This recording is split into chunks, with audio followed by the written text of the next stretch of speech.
ये थे फवाद चौधरी साहब, इंफॉर्मेशन मिनिस्टर, जो कह रहे थे कि हम सोशल मीडिया के ऊपर कई अनासर के ऊपर सख्त क्रैकडाउन करेंगे। नाजरीन, हेट स्पीच को ख़त्म करते करते हमारे और आपके इजहार राय के ऊपर कदगने ना लग जाएं, यही खदशा है। और आज हमारे गेस्ट्स हैं निगहतदार साहिबा, आप सरबराह हैं डिजिटल राइट्स फाउंडेशन की और एक वकील भी हैं। हमें ज्वाइन कर रहे हैं राना मोहम्मद अफजल साहब, मुस्लिम लीग नून की नुमाइंदगी कर रहे हैं, साबिक वजीर मुमलिकत बराए ख़जाना और इक्तिसादी अमूर। नबील गबोल साहब हमें कराची से ज्वाइन कर रहे हैं, एक नुमाया लीडर हैं पाकिस्तान पीपल्स पार्टी के। रियाज फतियाना साहब तहरीक इंसाफ से हमें ज्वाइन कर रहे हैं, मेंबर हैं नेशनल असेंबली के और मेंबर हैं पब्लिक अकाउंट्स कमेटी के। इसके ऊपर भी हम बात करेंगे प्रोग्राम के बकिया हिस्से पे। मगर सबसे पहले निगहतदार साहिबा, ये जो आज फवाद चौधरी साहब ने कहा है कि हम क्रैकडाउन करेंगे, मुझे ये बताइए कि जब ये बनाते हैं Pakistan media regulatory authority, social media को, इलेक्ट्रॉनिक मीडिया को, प्रिंट मीडिया को एक ही अम्ब्रेला के नीचे आप खड़ा कर देते हैं, तो खदशात ये होते हैं कि अगर आप एक कदगन लगाएंगे प्रिंट मीडिया के ऊपर तो वो तमाम मीडिया के ऊपर लग जाएगा और हर मीडिया की नौयत तो मुख्तलिफ होती है। क्या खदशात हैं आपके? एक तो ये कि ऑलरेडी एक कानून जो है वो 2016 में prevention of electronic crimes act के नाम से बना दिया गया था, जो कि इलेक्ट्रॉनिक मीडिया जिसको हम डिजिटल मीडिया कहते हैं उसको वो कवर करता है। तो जितने खदशात का इजहार जो इन्होंने अपने स्टेटमेंट में दिया, आज भी दिया, पहले भी देते रहे हैं, वो तमाम के तमाम ऑलरेडी कानूनी तौर पे कवर हैं पाकिस्तान में। तो और वो अथॉरिटीज़ भी उसमें बता दी गई हैं कि कौन सी अथॉरिटीज़ हैं जो देखेंगी, जिसमें अगर कोई ऑनलाइन कंटेंट है उसकी रिमूवल या ब्लॉकिंग के लिए इन्होंने पीटीए को इख्तियार दिया हुआ है, पाकिस्तान टेलीकम्युनिकेशन अथॉरिटी, और जो अगर जो क्रिमिनल ऑफेंसेस हैं उसके लिए एफआईए के जो साइबर क्राइम विंग्स हैं उनको दिया हुआ है। तो अब ये एक नया जो लेकर आ रहे हैं रेगुलेटरी बॉडी, अब ये समझ नहीं आ रहा कि ये क्या इसका कोई अलग से कानून लेकर आएंगे, इसकी कोई पॉलिसी होगी, क्या ये ओवरलैप करेगा पीका जो लेकर आए हैं 2 साल पहले। तो काफी कंफ्यूजन मुझे इस स्टेटमेंट में लगी है। दूसरा ये कि जो मेन स्ट्रीम मीडिया है उसके लिए आपका पैमरा मौजूद है, उसको आप कंट्रोल कर सकते हैं, आप मॉनिटर कर सकते हैं। ये एक अनरेगुलेटेड टेरिटरी में जाने की बात कर रहे हैं जो कि बहुत वाइड है, बॉर्डरलेस है, ज्यूरिसडिक्शन कोई नहीं है। सस्पेशन क्या है आपका? मेरा ये खदशा है कि कि आप बात कर रहे हैं कि हम फेक अकाउंट्स और एक्सट्रीमिस्ट नैरेटिव को कंट्रोल करेंगे, उसकी आड़ में कहीं वो बात ना हो जाए जो कि अभी पिछले कुछ अरसे में हम लोग देख रहे हैं कि क्रैकडाउन जो ऑनलाइन स्पीच पे हो रहा है, या जिस तरीके से ट्विटर यूजर्स को लीगल नोटिसेस आ रहे हैं ट्विटर की तरफ से, या फिर लोग जो हैं वो एफआईए पहुंच जाता है और उनसे बात करते हैं। आप यकीनन आप इशारा कर रही हैं रिजवान राजी के ऊपर, वो सहाफ़ी जिनको एफआईए उठा के लेके गई थी अपने घर से और उनकी पूछगछ भी, उनके साथ बदतमीजी भी की गई। रियाज फतियाना साहब, आपने निगहत साहिबा की बात सुनी, अगर ऑलरेडी कानून मौजूद हैं तो उसी को आप इस्तेमाल करें। जब आप कोई नया कानून लेके आएंगे और वो इतना वेग होगा और उसकी आड़ के अंदर आप ऑलरेडी एक जर्नलिस्ट को एफआईए तलब कर चुके हैं और उसके ऊपर आपने सेडिशन के चार्जेस भी लगा दिए हैं, तो जाहिर है लोग यही समझेंगे कि आप इजहार राय के ऊपर कदगन लगाने जा रहे हैं।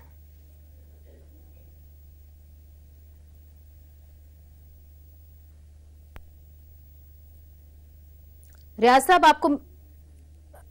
आपको मेरी आवाज आ रही है?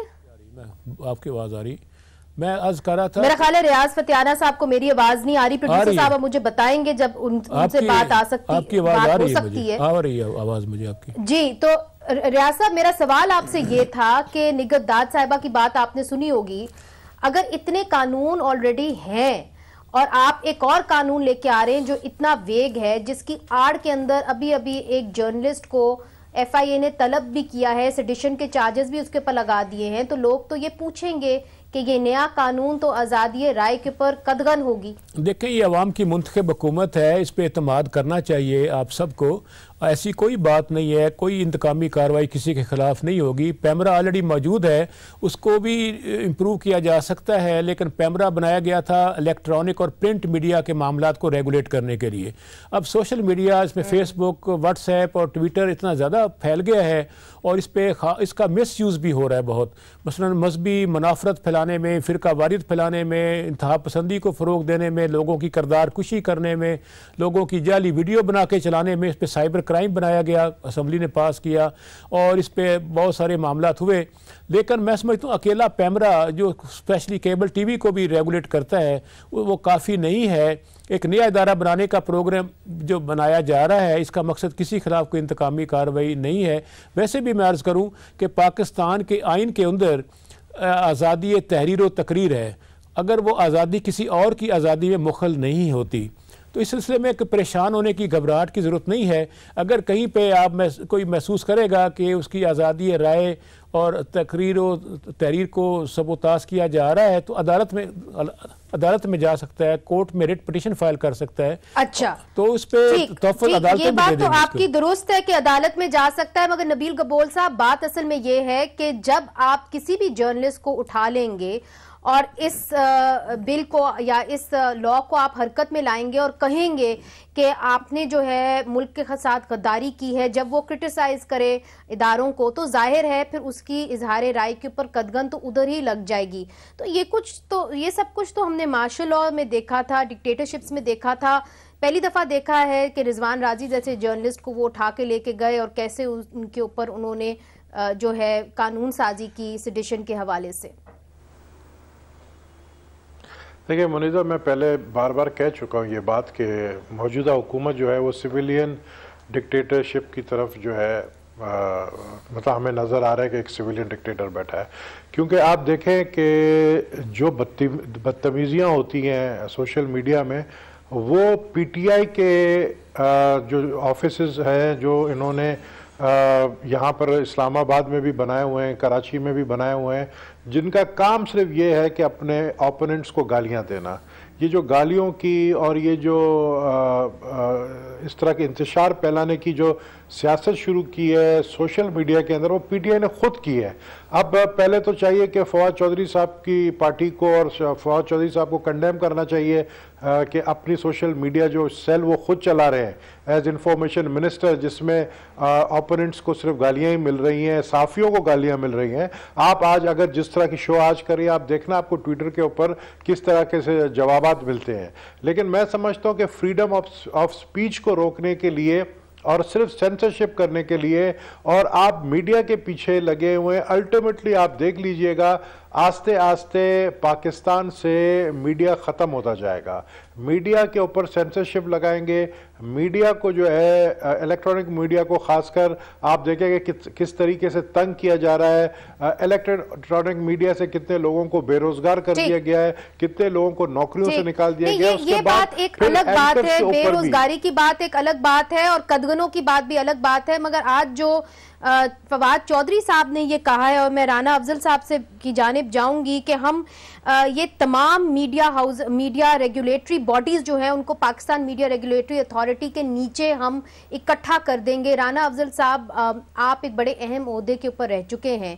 ये बिल जो था Pakistan media electronic crimes act, prevention act, ये तो आपकी ही हुकूमत में बना था और तब भी आपको पॉइंट आउट किया गया था, इसके ऊपर आर्टिकल्स बाकायदा तौर पे लिखे गए थे और कहा गया था कि इसके अंदर लकूनाज हैं और जो आज़ादी राय के ऊपर कदगने लगा सकते हैं। अब हमने देखा कि सहाफ़ी रिजवान राजी के साथ क्या हुआ। FIA ने उसको तलब किया, तलब तो क्या किया, उसको घर से उठाया, उसके साथ बदतमीजी की और उसके ऊपर सेडिशन के चार्जेस लगा दिए। अब मुझे बताइए कि ये इन्होंने इसी prevention of electronic crimes act के तहत ही लगाए हैं, तो इसका जो यूज है वो अब सामने आ रहा है और ये बिल तो जो है आपकी हुकूमत में पास हुआ था। मुनीज़ा, इसमें हर कानून का जो उसकी जो इम्प्लीमेंटेशन है वो डिपेंड करती है गवर्नमेंट की एटीट्यूड के ऊपर। और कई दफ़ा लॉ आपको उतना शदीद रद्द अमल की प्रोविजन अपॉर्चुनिटी नहीं दे रहा होता है, लेकिन हुकूमत उसके ऊपर अमल दरामद कर देती है। तो ये तो अब देखना पड़ेगा कि PTI जो है वो इस वक्त, बिल्कुल मैं नबील साहब से एग्री करता हूँ कि उनका बड़े नरम नाजुक मिजाज हो गए हैं। उनको बहुत सारी चीज़ें जो हैं वो उनकी तबीयत को नासाज गुजरती हैं। तो ये इस किस्म के जो चीज़ें कर रहे हैं, ये हमारी आज़ादी जो है उसके ऊपर ये एक कदगन लग रही है। मेरा ख्याल है कि इनको जो भी अगर चेंज लेना चाहते हैं ये पाकिस्तान के अवाम के ऊपर कोई तब्दीली लाना चाहते हैं किसी भी सिलसिले के तहत, तो जब पार्लियामेंट में पाकिस्तान की अवाम के नुमाइंदे बैठे हैं, वहाँ एक डिबेट करने के बाद, अपने अज़ाइम जाहिर करने के बाद, उसका फ़ायदा एक ये भी होता है कि जब वहाँ डिबेट होती है तो हुकूमत अपना मौक़िफ़ देती है, और जब उस मौक़िफ़ से हुकूमत प्रैक्टिकली एक्सीड करती है तो इनको रोका जा सकता है। तो यहाँ पे ये प्राइम मिनिस्टर हाउस के अंदर बैठ के चंद लोग पाकिस्तान को रूल करने की कोशिश कर रहे हैं, और पार्लियामेंट में 3-3, 4-4 महीने वज़ीर आज़म आते नहीं है। तो इसके ऊपर अगर पार्लियामेंट में डिबेट हो, ऑपोजिशन का पॉइंट ऑफ व्यू आ जाए, अहम नुक्ता है। तो ये कर नहीं रहे, इन्होंने तारीख दे दी है कि ये अहम नुक्ता आपने उठाया है। और रियाज फतियाना से मैं पूछूंगी, मगर उससे पहले निगत दाद साहिबा, रियाज फतियाना साहब तो ये भी कह रहे हैं कि अगर इस तरह का कोई आपके ऊपर कदगन लगती है तो आप इसको चैलेंज कर सकते हैं, अदालतें मौजूद हैं, वहां पे क्यों नहीं चैलेंज कर लेते? जी बिल्कुल, अदालतें मौजूद हैं, आप चैलेंज भी कर सकते हैं, आप पिटीशन फाइल कर सकते हैं हाई कोर्ट में। लेकिन मसला ये है कि जिस तरीके से कानून का इस्तेमाल किया जा रहा है, मिस यूज़ जो हो रहा है, लोगों को पता ही नहीं है कि कानून किस किस चीज़ को, किस किस स्पीच को क्रिमिनलाइज कर रहा है। तो जब वो नहीं आगाही होगी तो ये कैसे पता लगेगा कि हमारे पास लीगल रेमेडीज़ क्या हैं? अगर इस कानून को देखा जाए तो लोगों के पास इस तरह की कोई रेमेडी नहीं है कि अगर उनका कंटेंट रिमूव किया जाता है या उनके खिलाफ ज्यादती होती है ऑनलाइन स्पेस में, तो वो किसके पास जाएं? क्या पीटीए के पास जाएं, वो एफआई के पास जाएं? तो इस तरह की कोई रेमेडीज प्रोवाइड नहीं की गई इस कानून में। हाँ, वो कॉन्स्टिट्यूशनली अपने हक को इस्तेमाल करके आला अदलिया में जा सकते हैं और उसको चैलेंज कर सकते हैं।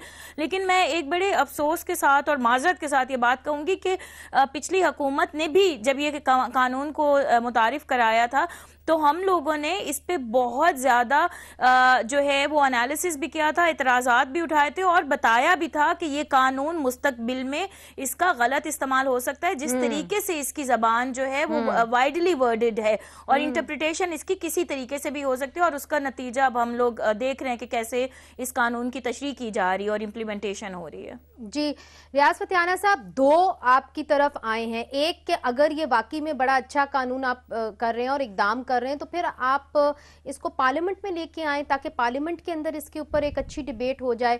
और दूसरी तरफ से जिस तरह निगत समझा रही हैं, बता रही हैं कि उनको पहले से खदशा था कि ये कानून गलत तरीके से इस्तेमाल हो सकता है, अगर आपने बाद में तो वो जर्नलिस्ट चला जाएगा कोर्ट रूम में, मगर जो पहले वो हिरासा हुआ है उससे पूरी जर्नलिस्ट कम्युनिटी को आप एक मैसेज भेजेंगे कि खबरदार हो जाओ। देखिए मुनिज़ा जहांगीर, आप एक पहलू देख रहे हैं कि जो ऐसा कोई एक्शन ना किसी खिलाफ हो, आप दूसरा पहलू भी देखें कि जिस तरह लोगों की किरदार कुशी की जाती है, उनकी जाली फ़ोटो बना के लगाई जाती हैं, उनकी जाली वीडियोस बनाई जाती हैं, यहाँ पे फ़िरका वारियत का फ़रोग किया जाता है, इंतहा पसंदी को प्रमोट किया जाता है। तो ये सारी बातें आप सियासी एंगल से ना देखें, आप ओवरऑल इसको देखें कि जो पाकिस्तान में इंतहा पसंदी का कल्चर है और ख़ास तौर पर यहाँ पे कता कलामी माफ, इसके ऊपर मेरे ख्याल में निगत आप यही कह रही थी ना कि बाकी भी तो कानून उसके ऊपर मौजूद है, डेफेमेशन का कानून मौजूद है, प्रिवेंशन ऑफ क्राइम्स एक्ट आपके पास मौजूद है, आप उसका इस्तेमाल करें। किसने आपको रोका है? दुनिया भर में इस तरह के कानून होते हैं, कोई खास इस तरह के कानून तो नहीं लेके आता जिस तरह आप लेके आना चाह रहे हैं। नहीं, ऐसी बात नहीं है, आप इनके नेशनल लॉज के तहत तो चलें। मैं अर्ज करूँ कि असम्बली मौजूद है, आप अगर इस पर डिबेट होगी, ऑब्वियसली अव्वल तो हुकूमत इसको असम्बली में पेश करेगी। अगर आर्डीनेंस भी लाती है 18वीं तरमीम के बाद, आर्डीनेंस को भी अल्टीमेटली हाउस में आकर पेश होना है और उस पर डिस्कशन होनी है। इस पर अपोजिशन को हक हासिल है कि इस पर तनकीद करें, इस पर अमेंडमेंट मूव करें, इस पर वोटिंग हो जाएगी, इनकी नुक्ता नज़र भी कौम के सामने आ जाएगा। लेकिन इसको अभी वो चीज़ आई नहीं सामने, पहले ही इस पर तशवीश का इज़हार किया जाए, खौफ और राज फैलाने की कोशिश की जाए, तो ये मेरा ख्याल रवैया दुरुस्त नहीं है। असल में प्रॉब्लम यह है कि मुस्लिम लीग नून बुनियादी तौर पर जनरल ज़िया-उल हक का सियासी विरसा है, तो हर बात को उसी एंगल से देखते हैं। इनके अपने दौर में आपको याद है चंद साल पहले ऐसा ही कानून एक बनाने की कोशिश बनाया गया था, तो हम ऐसा काम नहीं करना चाहते जो मुस्लिम लीग नून ने हमाकतें की हैं। हम चाहते हैं कि इज्जतदार लोगों की पगड़ी ना उछाली जाए, उनको एहतराम दिया जाए। नहीं जरूर ये सब चाहते हैं। I have to leave it there. Riyaz साहब, मुझे एक वक्फा लेना है, मगर नाजरीन बात यह है कि जो कानून बनते हैं वो फरिश्तों के लिए नहीं बनते, वो शैतानों को संभालने के लिए बनते हैं, और वो इसलिए भी बनते हैं ताकि मेरे और आपके जो राइट्स हैं, हकूक हैं, उनका तहफ़्फ़ुज़ हो सके। तो उसको उसी ज़ुमरे में हम इशू को भी देख रहे थे। अभी वक्फे की तरफ चलते हैं, और वक्फे के बाद शेख रशीद साहब ने आज कुछ तहलका खेज़ बयानात दिए हैं, उसके ऊपर बात करेंगे, मगर वक्फे के बाद।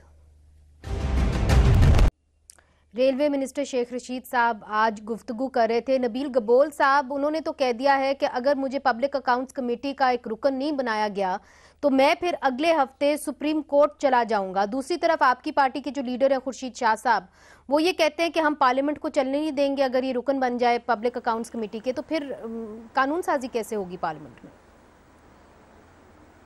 देखिए मुनीज़ा, हम समझते हैं कि शेख रशीद किसी और की ज़ुबान बोल रहे हैं और शेख रशीद जो है वो चाहते हैं कि पार्लियामेंट के अंदर एक किस्म का जो है इंतशार हो और पार्लियामेंट के अंदर जो अपोजिशन का रोल है और वायलेंट हो जाए और प्राइम मिनिस्टर को स्पीच करने नहीं दिया जा रहा था पहले, आपको पता है।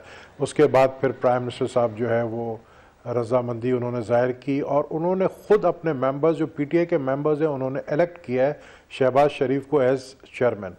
अब या तो प्राइम मिनिस्टर आके ऐलान करके बता दे कि उनके अपने काबीना का एक मिनिस्टर शेख रशीद जो ये बयानात दे रहा है, क्या वो अपने प्राइम मिनिस्टर को ऑन बोर्ड लेकर दे रहा है या अपनी मर्जी से दे रहा है।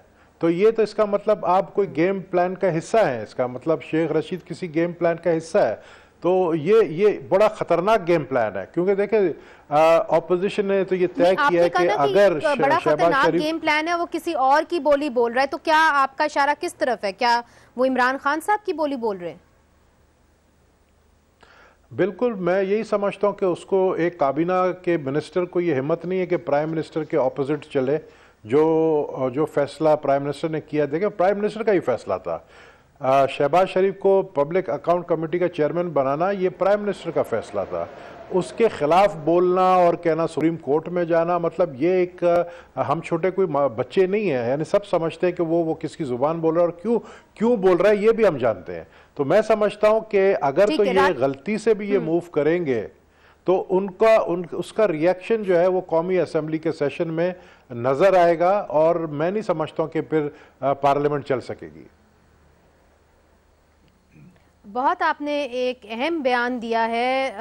राना अफजल साहब, आप नबील गबोल साहब की बात सुन रहे थे, वो ये कहते हैं कि ये कोई और गेम प्लान के तहत चल रहे हैं, किसी और के इशारे के ऊपर चल रहे हैं। जाहिर है वजीर आजम तो चाहेंगे कि पार्लियामेंट चलता रहे। शेख रशीद हमेशा उनकी जो तारीख है वो हमेशा कहीं ना कहीं एजेंटी कर रहे होते हैं और उनकी जो चॉइस है एजेंटी की वो अपने आप को ऊंचा ले जाने के लिए इस्तेमाल करते हैं और वो कामयाब भी हैं और फिर दूसरी तीसरी मरतबा इन्हीं दिनों में वो हाउस में भी आ गए हैं। और इमरान खान जो कहता था या अल्लाह मैं शेख रशीद जैसा ना बन सकूं, आज इमरान खान शेख रशीद जैसे बन गए।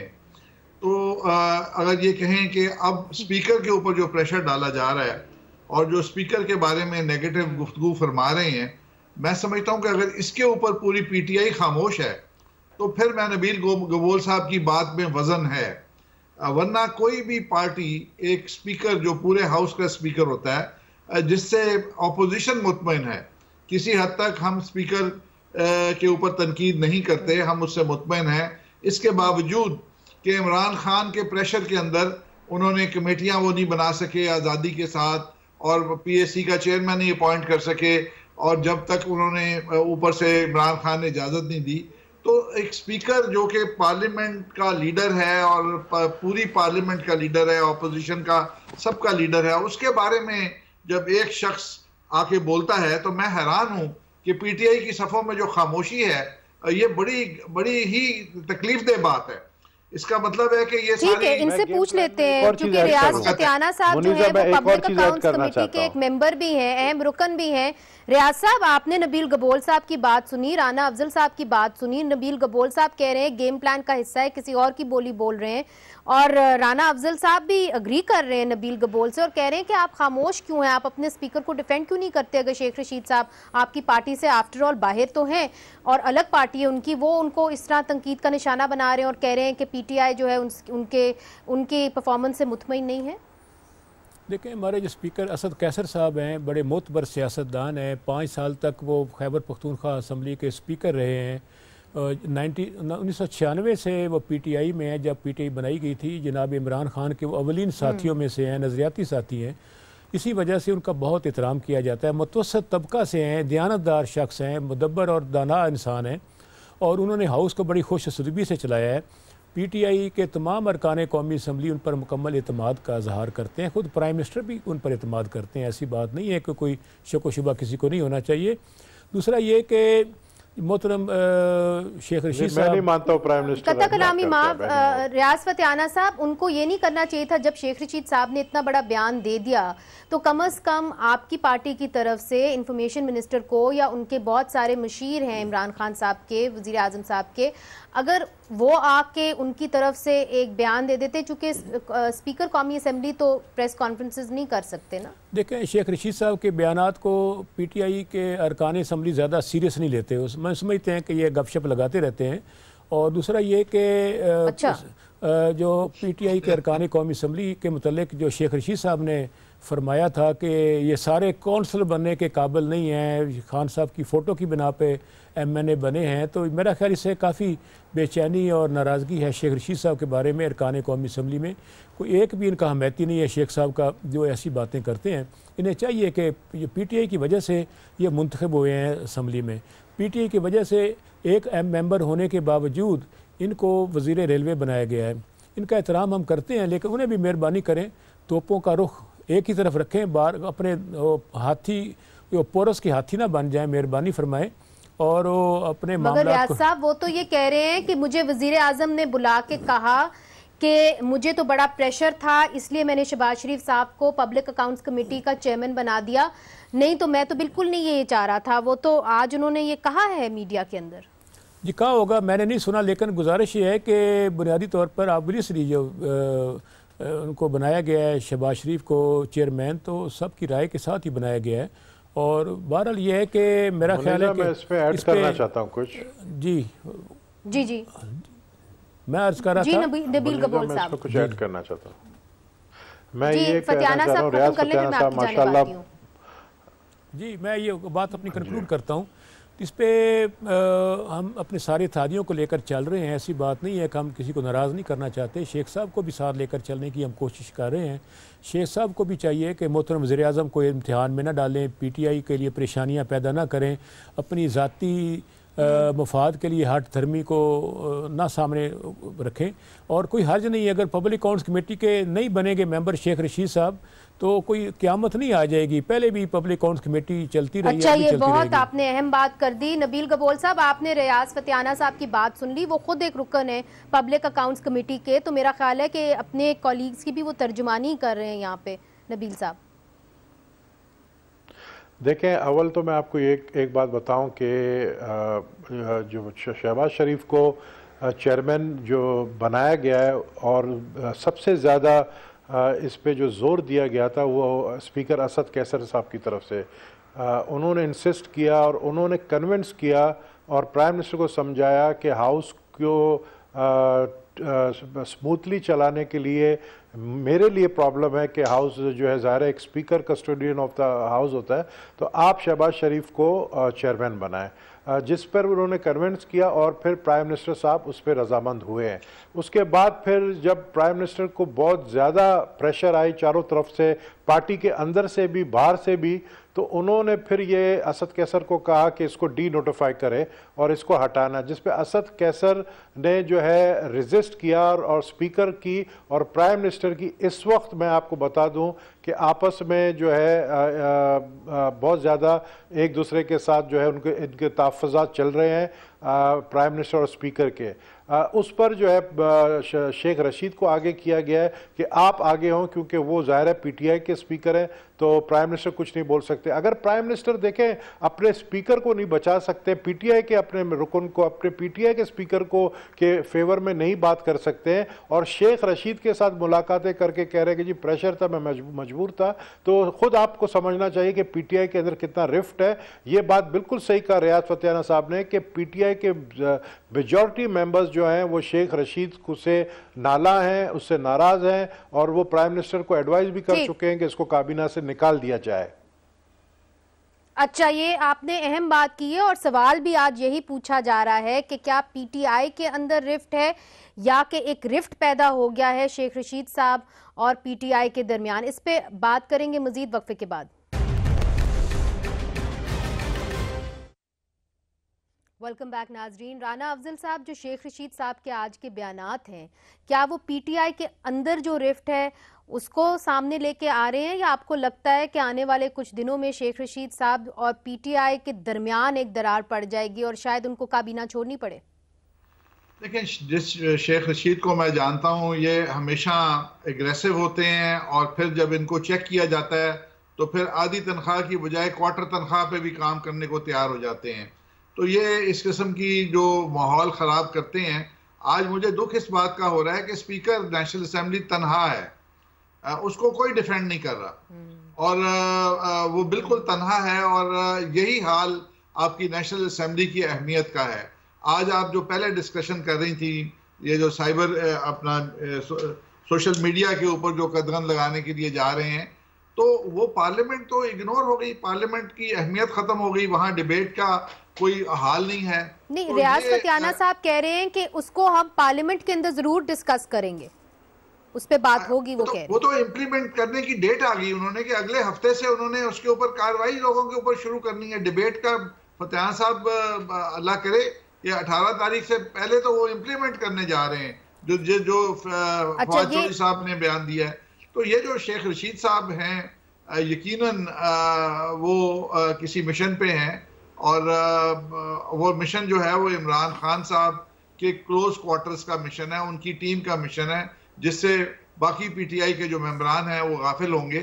लेकिन जो माहौल पीटीआई के लिए पैदा हो रहा है गैर सियासी, वो सबसे ज़्यादा खौफनाक है कि ये अपने आप को सियासी जमात कहते हैं और इनके जो इकदामात हैं वो आहिस्ता आहिस्ता एक आमरीत की तरफ जा रहे हैं और जो इनके लिए कोई अच्छी खबर नहीं है। फतियाना साहब, आप क्या कहेंगे? क्योंकि उन्होंने कहा कि जी ये तो बहुत जल्द इसको इम्प्लीमेंट करना पड़ेगा, तो वक्त ही कहाँ है पार्लियामेंट के अंदर डिबेट करने का? जी ऐसी बात नहीं है। सोमवार से इजलास शुरू हुआ है, पीर वाले दिन से कौमी असम्बली का, उसमें बात कर सकते हैं, अपोजिशन को उनको मौका दिया जाएगा। दूसरा, मैं पुरजोर अल्फाज में और दो टोक अल्फाज में इस बात की तरदीद करूँगा कि पाकिस्तान तहरीक इंसाफ के अंदर कोई इख्तलाफात हैं। कतई कोई इख्तलाफ नहीं, पूरी पार्टी यूनाइटेड है प्राइम मिनिस्टर की सरबराही में और क़यादत में। और नंबर 2, ये भी इस बात की भी मैं तरदीद करूँगा कि स्पीकर साहब तनहा हो गए, ऐसी बात नहीं है। पूरी पार्लिमानी पार्टी जनाब प्राइम मिनिस्टर के साथ भी है, जनाब स्पीकर के साथ भी है और हम सब उनका एहतराम करते हैं और पूरी पार्टी डिसिप्लिन में है। कतई तौर पर कोई इख्तलाफात नहीं है। बाकी छोटे मोटे इख्तलाफ राय होते रहते हैं, ये जमहूरियत का हुसन है कि आपस में इख्तलाफात हों और वज़ीर-ए-आज़म सबकी बात सुनते भी हैं। कोई शक नहीं कि जमहूरियत का हुसन है, मगर इसके अंदर बातचीत भी होनी चाहिए। नबील गबोल साहब, लास्ट कॉमेंट पे मैंने क्लोजिंग की तरफ जाना है।